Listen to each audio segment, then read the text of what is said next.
This imposter phenomenon is a self-perpetuating cycle, right? Because these individuals continue their high achieving despite unhealthy habits of thinking and behavior to get there, which then reinforces the belief that the anxiety and stress all paid off. And that's what's required to keep duping people and to stay safe and not exposed. Dear Dr. Arianna, I'm a first-year associate at a law firm, and I'm really unhappy at my job. Although I've been identified as a quote-unquote rising star, most of the time I hide in my office dreading someone is going to come find me and ask me to do something I have no idea how to do. In meetings, rather than ask questions about things I'm unsure of, which would be helpful, I pretend I know what's going on because of the dread of someone figuring out that I actually don't belong here. I've never gotten a bad review and in fact get praised often for my work, but why can't I believe them? How do you navigate these feelings in the moment? Is it even helpful to figure out why you have them? Is there a resolution?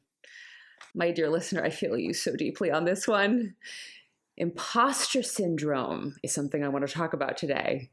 Imposter syndrome is when high-achieving individuals struggle to actually internalize their success, and they put it down to like fluke or to good luck as opposed to working hard and skills. They also live with a persistent dread of being found out and exposed as a fraud. And because of this fear, they don't talk about it with anybody. And so they carry the stress internally, which leaves people feeling anxious and sometimes even depressed. Why does this happen, and who does this happen to?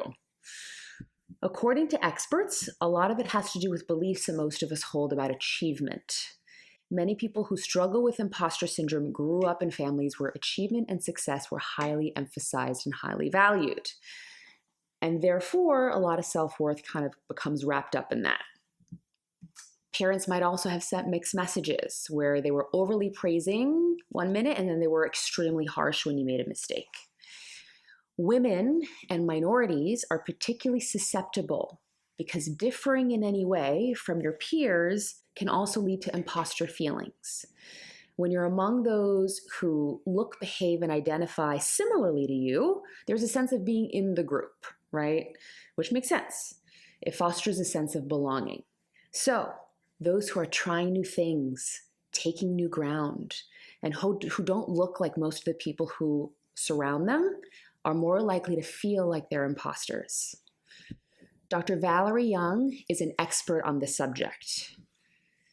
In her book, The Secret Thoughts of Successful Women, Why Capable People Suffer from the Imposter Syndrome and How to Thrive in Spite of It, she identifies 5 subgroups that the syndrome can sneakily fall into. Number 1, perfectionists. This is where people have an unconscious belief that their output has to be perfect or else it's complete garbage. They set impossibly high standards, and then when they don't meet them, because they're impossibly high, they spiral into self-doubt and feelings like they don't measure up. Number 2, quote-unquote experts.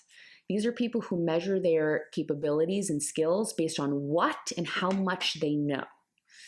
They feel like they have to know everything before starting a project, before answering any questions, before giving any presentations. And because it's impossible to know absolutely everything, they never feel like they're competent enough. Number 3, the naturally gifted. These people judge their capabilities based on ease and speed, as opposed to effort. So they're used to things coming quickly and naturally, but then when something actually takes work and it takes effort, they spiral into shame. Like perfectionists, they have very high expectations, but they also think they need to get everything right on the first try. If they can't meet these standards, they assume that there's something wrong with them. Number 4, the soloists. These are people who feel like accomplishments are not legit unless they do it all on their own. Therefore, they never ask for help and they refuse any support when it's offered to them. And lastly, superwomen or supermen. These are people who feel they need to work harder than everyone else to prove themselves and that they should be succeeding in every part of their life. As a result, they work harder and harder to measure up, but lack a healthy balance to life. And ultimately, This imposter phenomenon is a self-perpetuating cycle, right? Because these individuals continue their high achieving despite unhealthy habits of thinking and behavior to get there, which then reinforces the belief that the anxiety and stress all paid off. And that's what's required to keep duping people and to stay safe and not exposed. I don't know if you guys identify with any of this, but I know I do. I've had major imposter syndrome making this podcast. Haha. So if you recognize yourself in what we've been discussing, don't fret. There are ways to overcome this belief that you don't belong or that you don't measure up. Number one, talk to mentors and trusted friends. As we've been discussing, the hallmark of imposter syndrome is hiding how you feel and feeling isolated because of that. And because everyone's scared of being found out, no one is actually talking about it. Therefore, what we need to do is talk about it. Not only with trusted friends who will reflect back your worth and value outside of your achievements, but also mentors who can, or supervisors who can actually normalize how you're feeling and affirm your path onto great things. Most people actually feel the same way that we do. So when we connect on that, we actually start to feel that we do in fact belong. Number two, reframe your thinking.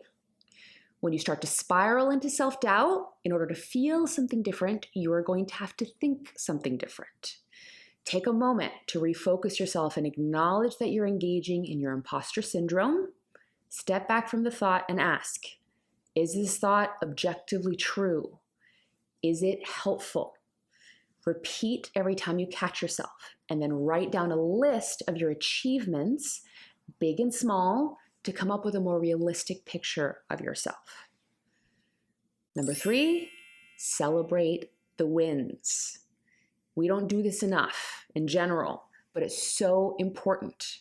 When we don't celebrate wins, we actually are telling ourselves that they don't really matter. So we want to change that assumption and actually start to do it differently, right? Start to celebrate those.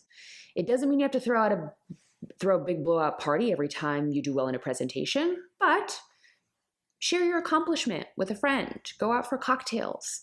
Sometimes it's helpful to have a buddy that you can keep each other accountable to, share each other's wins, and learn how to celebrate each other.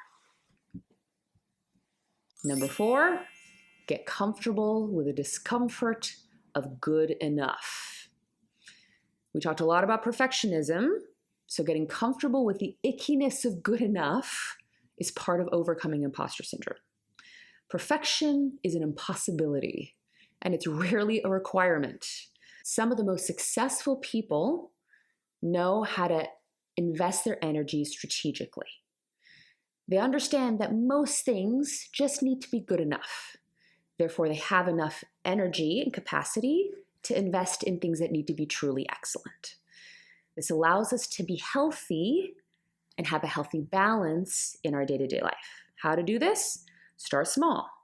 If you know that you tend to spend 10 hours on a 10-minute presentation, try to limit yourself to 8. Or share a draft of something with a coworker, even if it's not perfected yet, and sit in the discomfort of that. Number 5, and lastly, when in doubt, Sasha fierce it out. There's a valuable lesson in the concept of fake it till you make it. Beyonce was once asked in an interview how she's the best performer or one of the best performers of our age, when actually in real life she's quite reserved and shy.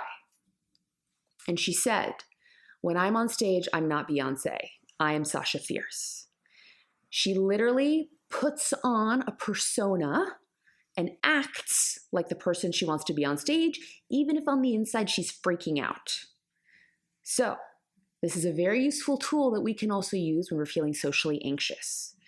The important piece is not to allow our feelings to dictate our behavior, but to actually do the opposite and put on an act like the person you want to be in the meeting, like the person you want to be at that party, even if on the inside you're having a bit of a moment. Eventually, as we fake it, our own Sasha Fierce will follow. So, to my beautiful listener who feels like an imposter, you are not alone. So many people feel exactly the same way that you do. They're also just too nervous to say anything. So make sure that you're talking to trusted mentors and to trusted friends where you can be real and they can normalize your feelings and affirm your worth and value outside of your achievements. Make sure you watch and reframe your thinking when you're engaging in that self-doubt. Learn how to celebrate, whether the wins are big or small, and get comfortable with the discomfort of good enough. And when in doubt, put on your best Sasha Fierce and fake it till you make it.